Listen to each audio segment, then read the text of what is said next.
Welcome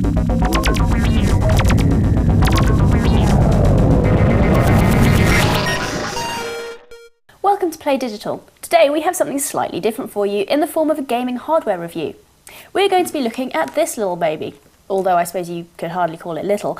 It's Microsoft's Sidewinder mouse. Now the mouse is part of the resurrection of Sidewinder, Microsoft's gaming-specific hardware line, which has been put on hold for 8 years or so while they concentrated on consoles. The mouse has all sorts of nifty features. You've got these 3 buttons here that let you switch between different DPI settings with a single click.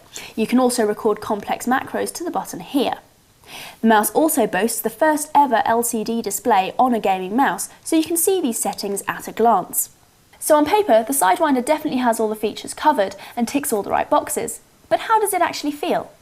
Well, there are a number of different customization options which allow you to tailor the feel of the mouse to your particular preferences. It comes with 3 different sets of feet which have different amounts of Teflon in them, so you can work out which one glides best over your particular mousing surface. It also comes with a set of weights which you can slot inside the mouse, giving you 7 noticeably different weight options.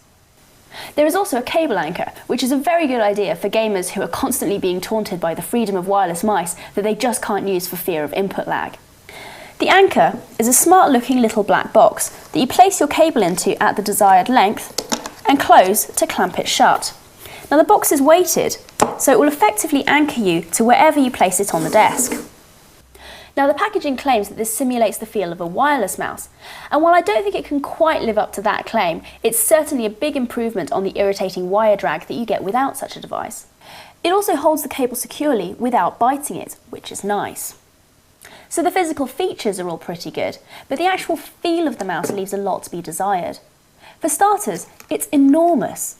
And while I accept that I'm probably not the most fair test for the ergonomics of a gaming product, then even the guys around the office also found it a little hefty. If you mouse with your whole hand, you'll find this a comfortable rodent with lots of space for you to spread your grip over. However, if you're more of a deft finger mouser, or you've just got smaller hands, you'll find this a pain to use. In fact, the way that the Sidewinder is weighted and shaped makes it virtually impossible to finger mouse with. The main button design is quite nice, and the box claims up to 2 times average button life.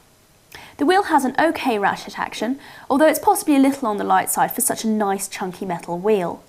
The side buttons look really nice, and the box claims that the vertical layout reduces inadvertent actuation risk, which I assume means hitting the wrong button. Silly marketing speak aside, I do find it a more instinctive and comfortable system for side buttons, so points there. A brief word about the aesthetics for those who care about such things. While the individual elements all look pretty nice, they don't really work together to produce a coherently pleasing artifact. So in physical terms it's fairly solid, but with regards to the software, the drivers Microsoft ship just don't really make the grade. The sensitivity setting isn't great. It's done using the IntelliPoint software, which is fine, but you can't actually set a specific DPI. You can only select from preset options. In terms of usage, this will probably be enough fine-tuning for most gamers, but it would be nice to be given a sense of control here, especially as they've gone to such extremes to let you personally tailor the physical features.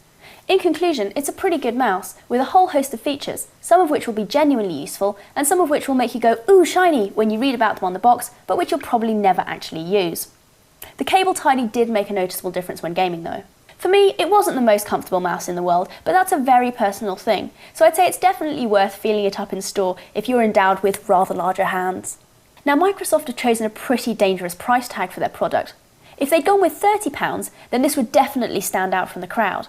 But at £40, it's pushing it into competition with equal if not better mice from people like Razer and Logitech, so do shop around. 3 stars.